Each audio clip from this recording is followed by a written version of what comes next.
দর্শক, গত বছর প্রফেসর ইউনূস সরকারের দায়িত্ব নেয়ার পর থেকে আমাদের প্রধান উপদেষ্টা প্রফেসর ইউনূস বিভিন্ন সময় বিভিন্ন আলোচনায় তিনি যেটা বলার চেষ্টা করেছিলেন সেটা হচ্ছে যে ছাত্রদের যে আন্দোলন, সেই আন্দোলনের ব্যাপারে তার আসলে কিছুই জানা ছিল না, তিনি কিছুই জানতেন না।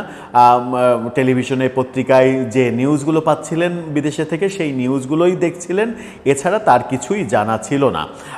সরকার পতনের পরে তাকে যখন হঠাৎ করে অফার করা হয় যে আপনাকে দায়িত্ব নিতে হবে, তখন আমি রাজি হইনি। প্রথমে আমি তখন হাসপাতালে ছিলাম, আমার একটা ছোট সার্জিক্যাল একটা ব্যাপার ছিল, একটা ছোট অপারেশন হয়েছিল। তার মানে তার ভাষ্য অনুযায়ী সেটা হচ্ছে যে 5 আগস্টের সরকার পতনের পরে তিনি এই আন্দোলনের স্টেক হোল্ডারদের সঙ্গে পরিচিত হয়েছেন, তাদের প্রস্তাব পেয়েছেন এবং প্রস্তাব পাওয়ার পরে প্রথমে রাজি হননি, তারপরে শেষ মুহূর্তে তিনি রাজি হয়ে দেশে এসেছেন। তার মানে এই আন্দোলনের সঙ্গে, পুরো আন্দোলনের সঙ্গে তার কোনো সংযোগ ছিল না, তার কোনো পরিচিতিও ছিল না। কিন্তু এই আন্দোলনের অন্যতম প্রধান নেতাই নাহিদ ইসলাম, এনসিপির আহ্বায়ক, তিনি আজকে বলে দিলেন যে সরকার পতনের আগেই প্রফেসর ইউনূসের সঙ্গে তাদের যোগাযোগ হয়েছিল এবং তাকে রাষ্ট্রের দায়িত্ব নেয়ার জন্য বলা হয়েছিল। এবং তার কথাতে এটুকু বোঝা গেছে যে সরকার পতনের আগেই প্রফেসর ইউনূসকে তারা ফিক্সড করে রেখেছিলেন কথাবার্তা বলে যে দায়িত্বটা তাকেই নিতে হবে। আমার মনে হয় যে দুই পক্ষের যে দুই কথা, এই কথাতে বেশ অসামঞ্জস্যপূর্ণ একটা ব্যাপার দাঁড়াচ্ছে। কিন্তু সেটা কেন দাঁড়াচ্ছে, কেন দুই পক্ষের কথা মিলছে না, একটু বোঝার চেষ্টা করবে এই ভিডিওতে। কি বললেন নাহিদ ইসলাম, কি বলেছিলেন প্রফেসর ইউনূস এবং তার পরিপ্রেক্ষিতে কারণটা কি হতে পারে। থাকবেন পলিটিক্স টিভির নিয়মিত আয়োজনে।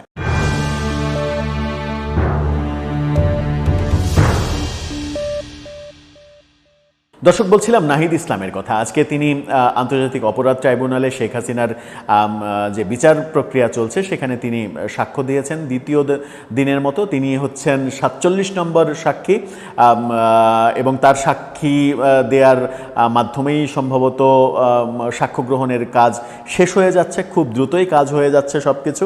এবং তিনি সাক্ষ্য প্রদান শেষে সাংবাদিকদের সঙ্গে আলাপকালে যে মন্তব্যটা করেছেন, সেই মন্তব্যটা খুবই গুরুত্বপূর্ণ। বিবিসি বাংলার শিরোনামটা আপনারা দেখে নিতে পারেন। সেখানে বলা হচ্ছে, 4 আগস্ট অধ্যাপক ইউনূসকে প্রস্তাব দেওয়া হয়েছিল বললেন নাহিদ ইসলাম। নাহিদ ইসলাম 4 আগস্টের কথা বলেছেন। এর আগে আমরা তাদের আরেক নেতা আব্দুল হান্নান মাসুদ, তার মুখে শুনেছি যে 3 তারিখেই তিনি প্রফেসর ইউনূসের সঙ্গে কথা বলেছেন। মালয়েশিয়ায় একজনের মাধ্যমে, একটা অ্যাপসের মাধ্যমে প্রফেসর ইউনূসের সঙ্গে প্রথম তিনি কথা বলেছেন 3 তারিখেই। তার মানে হচ্ছে যে নাহিদ ইসলাম 4 তারিখে বললেও 3 তারিখে, তার মানে যেটাই হোক, 3 তারিখ কিংবা 4 তারিখ যেটাই হোক, শেখ হাসিনার সরকার পতনের আগেই প্রফেসর ইউনূসকে তারা কনফার্ম করে রেখেছিলেন যে তাকে প্রধান উপদেষ্টা করা হবে। কিন্তু 5 তারিখে সরকার পতনের পরে সেনাবাহিনীতে যে মিটিং, তারপরে বঙ্গভবনে মিটিং, অনেকের নাম আলোচনা, তারপরে প্রধান উপদেষ্টা হিসেবে প্রফেসর ইউনূসের নাম আসা, সেনাবাহিনী প্রধানের সেটা প্রথমে নাম আনা, এটা বলে যে তিনি তো মামলার আসামি, কনভিক্টেড, তাকে সরকারের দায়িত্ব দিলে এটা আইনের ব্যত্যয় হবে, এরকম আলোচনা। নতুন করে প্রধান উপদেষ্টা কে হবেন, এই আলোচনা 5 আগস্টের পরে হচ্ছে।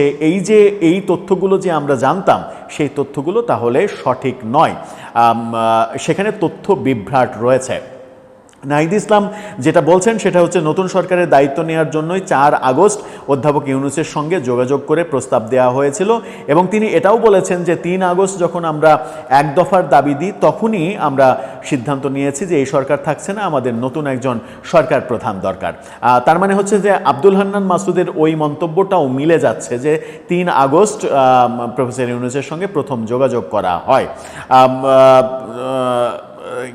এই যে বলছেন তিনি ৩রা আগস্ট যেহেতু সরকার পতনের সিদ্ধান্ত দিয়েছি, এক দফা দিয়েছি, ফলে এই সরকারকে আমরা আর মেনে নিচ্ছি না, আমাদের নতুন একজন সরকার প্রধানের জন্য তখন থেকেই পরিকল্পনা হচ্ছিল। ৩ তারিখ থেকেই যে ব্যাপারগুলো হচ্ছিল সেটা তিনি আবার স্বীকারও করেছেন। তার মানে সেই প্রেক্ষাপটে আমরা ডক্টর মোহাম্মদ ইউনূসকে প্রাথমিকভাবে ভেবে নিয়েছিলাম, অন্য আরও অনেকের সাথে পরামর্শ করেছি, এজন্য আমরা তার সঙ্গে যোগাযোগ করি এমনটা বলেছেন। অর্থাৎ ৩ আগস্টই সিদ্ধান্ত নেওয়া হয় প্রফেসর ইউনূসের কথা, তাহলে হান্নান মাসুদের কথার সঙ্গে মোটামুটি মিলেও যাচ্ছে।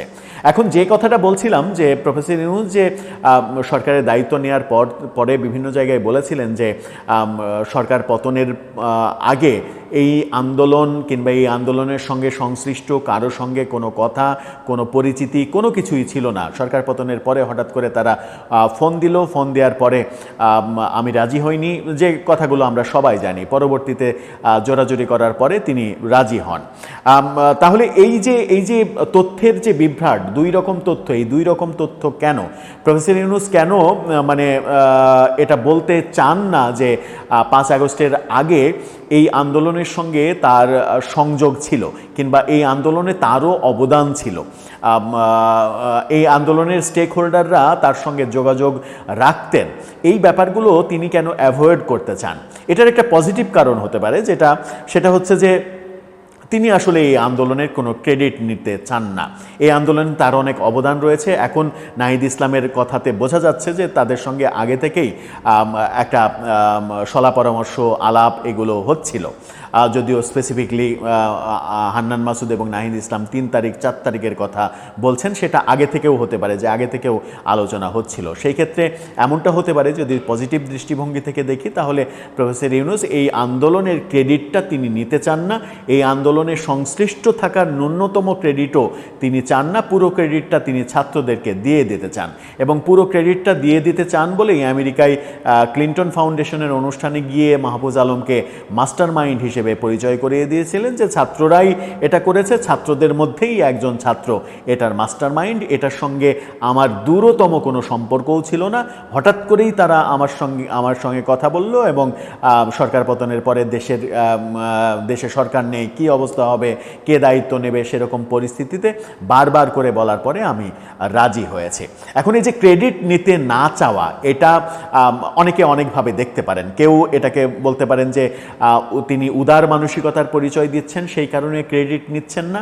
আবার মানে আওয়ামী লীগের পক্ষ আবার এটা বলতে পারেন যে তিনি ক্রেডিট নিতে চান না আদতে ভয়ে, যে ভবিষ্যতে এই ক্রেডিট নিতে চাওয়ার কারণে তিনি এই আন্দোলনের সঙ্গে ছিলেন কিংবা এই আন্দোলনের একজন স্টেক হোল্ডার, এরকম ক্রেডিট নিতে গেলে সেটাকে নানাভাবে ব্যাখ্যা করা হতে পারে যে শেখ হাসিনার পতনের পেছনে অন্যতম ভূমিকা পালন করেছেন ডক্টর ইউনূস।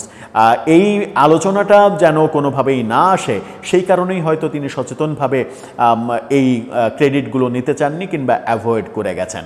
কারণ রাজনীতিতে নানা রকমের আলোচনাই তো হবে, পক্ষের আলোচনা হবে, বিপক্ষের আলোচনা হবে।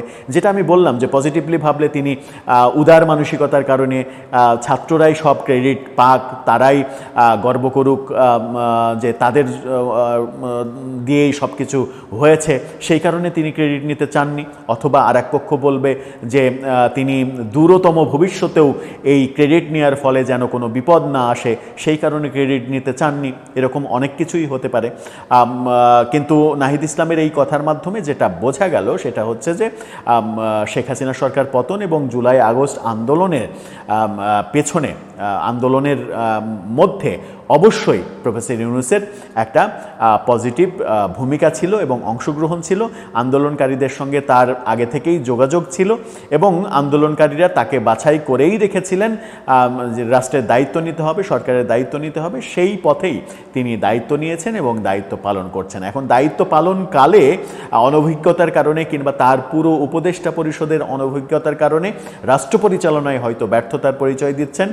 কোনো কিছুই ঠিকভাবে হচ্ছে না বলেই মনে হচ্ছে। একমাত্র বাংলাদেশ ব্যাংকের রিজার্ভ অর্থনীতির জায়গা ছাড়া বাকি সব জায়গাতেই মনে হচ্ছে যে ব্যর্থতা আসছে। এবং বিভিন্ন উপদেষ্টাদের লাগামহীন কথাবার্তা নানা রকমের সমালোচনার জন্ম দিচ্ছে। আইনশৃঙ্খলা পরিস্থিতি নিয়ন্ত্রণের বাইরে চলে যাচ্ছে প্রতিনিয়ত, মব ঠেকানো যাচ্ছে না কিংবা সরকার মব ঠেকাচ্ছে না, এই সমালোচনাগুলো প্রচণ্ড রয়েছে। মামলাবাজি, মামলার ব্যবসা চলছে, যেটা সরকারের পক্ষ থেকে বিভিন্ন উপদেষ্টা বিভিন্ন সময় স্বীকারও করছেন। ব্যর্থতা, সফলতা এগুলো নিয়ে হয়তো ভবিষ্যতে আরও চুলচেরা বিশ্লেষণ হবে। গত বছর জুলাই আগস্টে প্রকৃতপক্ষে কি হয়েছিল সেই ইতিহাসও হয়তো ইতিহাসে কোনো একদিন নানাভাবে লেখা হবে, নানাভাবে সেই ইতিহাসের ব্যাখ্যা বিশ্লেষণ হবে।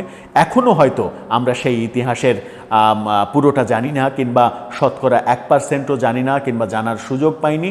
আরও হয়তো অনেক কিছু জানতে বাকি, যেমন নাহিদ ইসলামের এই কথার মাধ্যমে আমরা জানলাম যে সরকার পতনের আগে প্রফেসর ইউনূসের সঙ্গে তাদের যোগাযোগ ছিল। দর্শক, আপনার এই ব্যাপারে কি মনে হয়? আপনার মতামত জানিয়ে লিখতে পারেন আমাদের কমেন্ট বক্সে।